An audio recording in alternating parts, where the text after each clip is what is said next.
with such incredible economic and political power that it is time to break them up.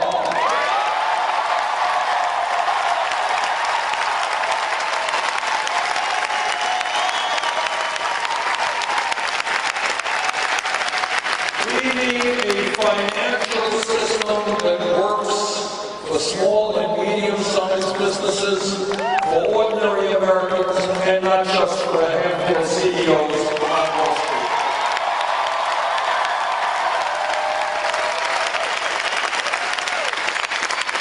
This is what I would also tell them. Last month, 5 to 6 weeks ago, Goldman Sachs reached a settlement with the United States government for $5 billion. Now, they were not alone. Other large banks also reached even larger settlements. And the reason they reached that settlement is that they were selling packages of worthless subprime mortgages, defrauding the American people. Now, one of the reasons that so many Americans are angry is they see a criminal justice system which comes down very heavily on the poor and on people of color.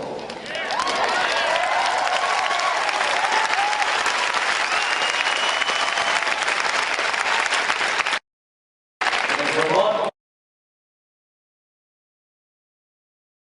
actually to have a police record for the rest of his or her life.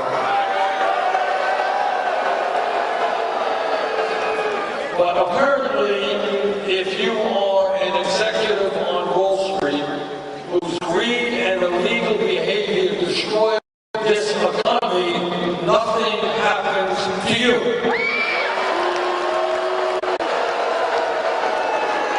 So what Wall Street has to learn, and corporate America has got to learn, is that we are going to bring justice back to a broken criminal system.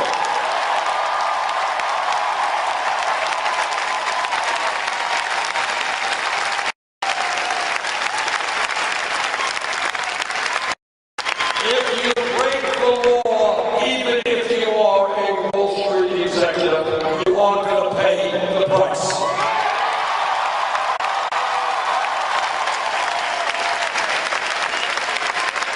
All of you know that foreign policy is an enormously important part of what a president does. And on this issue, Secretary Clinton and I have very profound differences. In 2002, in the most important debate on foreign policy in the modern history of this country, I listened very closely to what President Bush and Dick Cheney and Don Rumsfeld and all those guys had to say.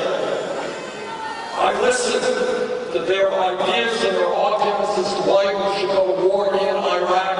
I didn't believe them. I voted against that war and led the opposition to that war.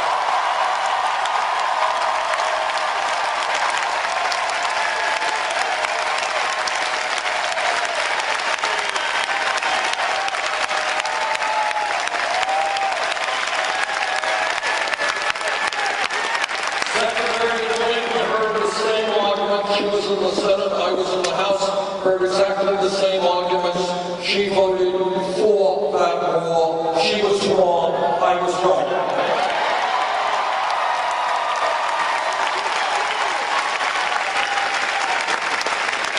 Right now, all over this country, we are facing a growing crisis in terms of clean, drinkable water.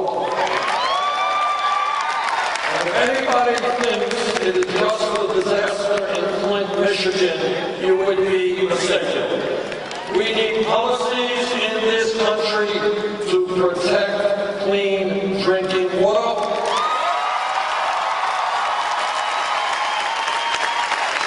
I will do my best to phase out fracking.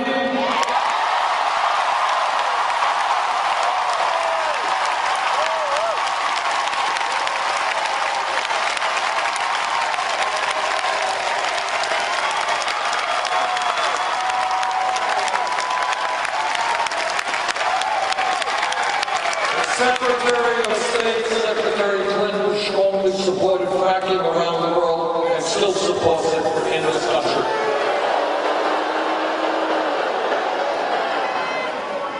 This campaign is doing well because we have taken the radical idea that maybe instead of listening to billionaire campaign contributors, we should listen to ordinary Americans.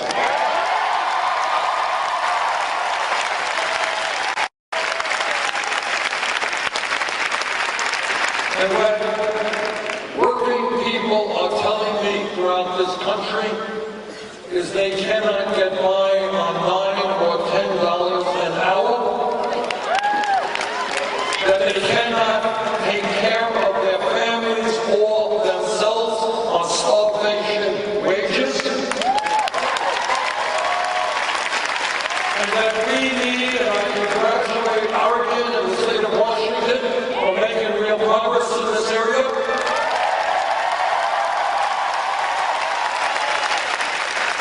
The simple truth is, in America, if you work 40 hours a week, you should not be living in poverty.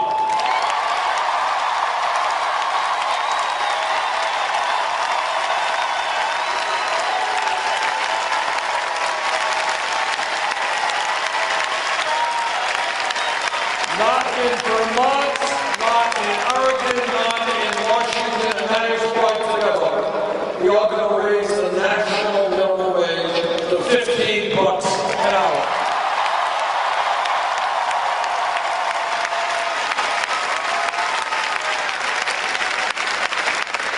This campaign is listening to women.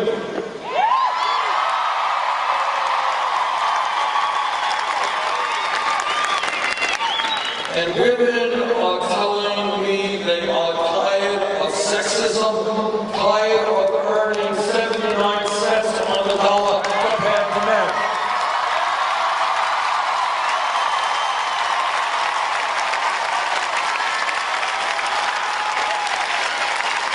And I know that every man in this arena will stand by the women in the fight for justice and pay equity.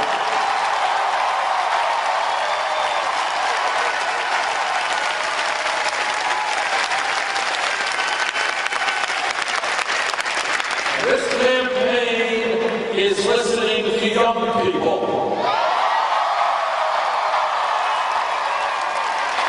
And one of the gratifying aspects of this campaign is seeing young people, the future of this country, becoming increasingly involved in the political process.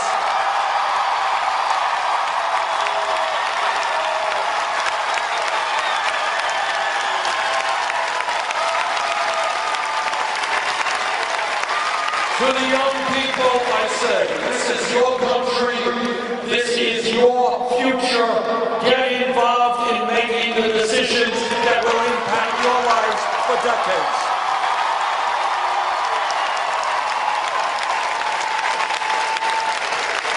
Young people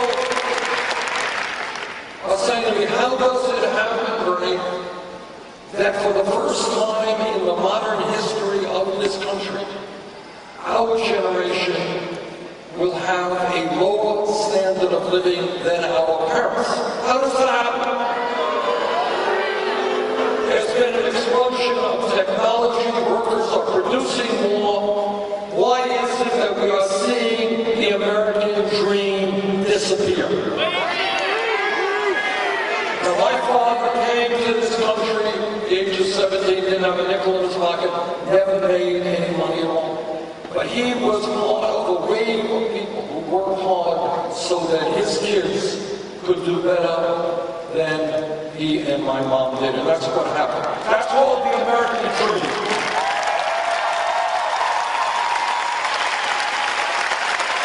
And the younger generation does not deserve to see that American dream disappear.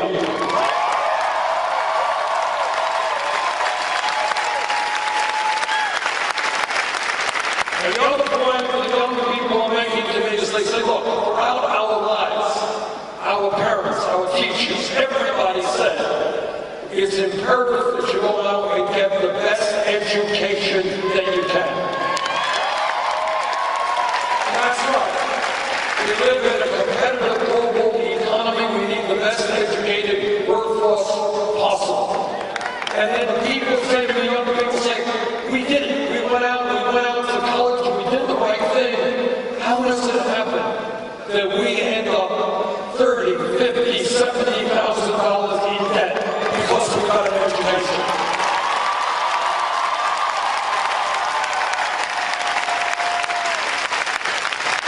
What this campaign is about is asking the American people to think outside of the box, outside of the status quo. Don't accept the reality that the media or corporate America presents to you. That does not have to be the reality of the future.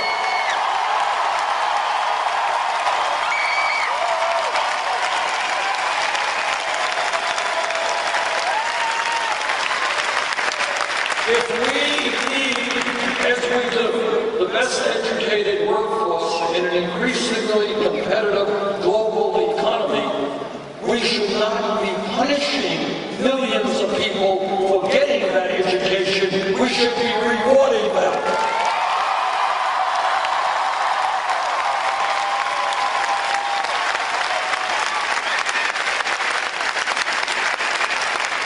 When we talk about public education, 50 years ago, 30 years ago, it was great that we had free public education from the first grade to the 12th grade. That was great.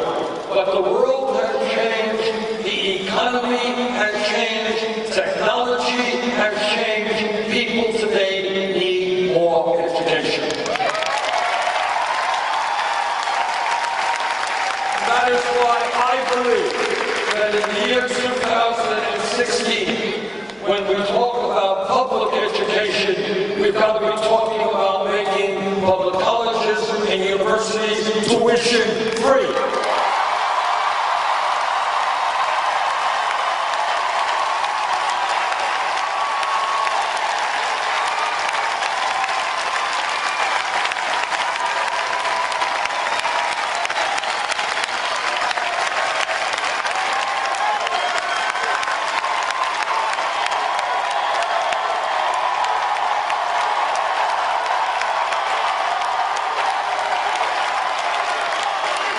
This is not a radical idea. I mean, here's the truth. Everybody knows this. And it's just a question of thinking outside of the box. 50 years ago, you graduated high school, the odds are you could get a pretty good job and make it into the middle class 50 years ago. Today, in most cases, that is not the situation. Today, in many cases, people need a college degree. What I want to see happen in this country is that every kid in America, I grew up in a family without a lot of money, my parents never went to college. I want every kid in Oregon and Washington and Vermont to understand that if he or she does their schoolwork seriously, does well, takes school,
In any case,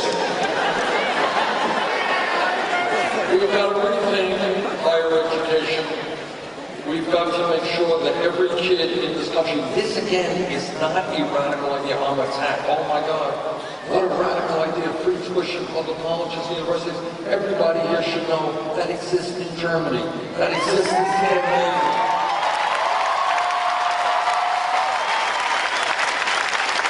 What is important about that idea is I want children in Portland and Vermont to understand that even if their families don't have a lot of money, if they do well in school, yes, they will be able to get a college education.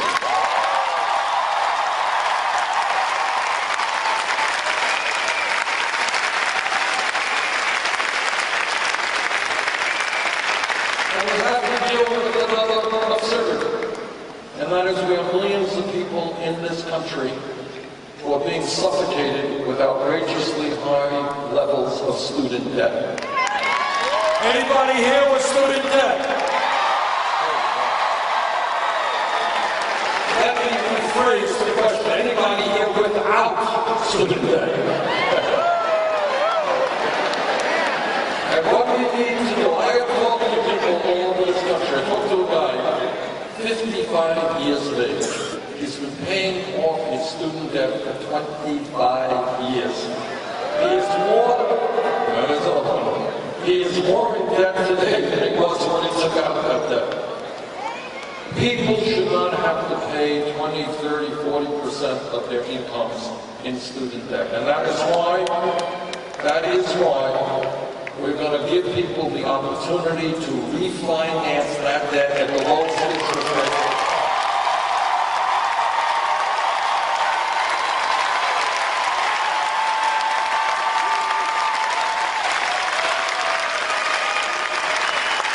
Now, what I'm often asked is people say, well, Bernie, that's a great idea. You're Santa Claus, you're giving away all this free stuff. You want public colleges and universities to be tuition free, you want to lower student debt, that's nice. How are you going to pay for that?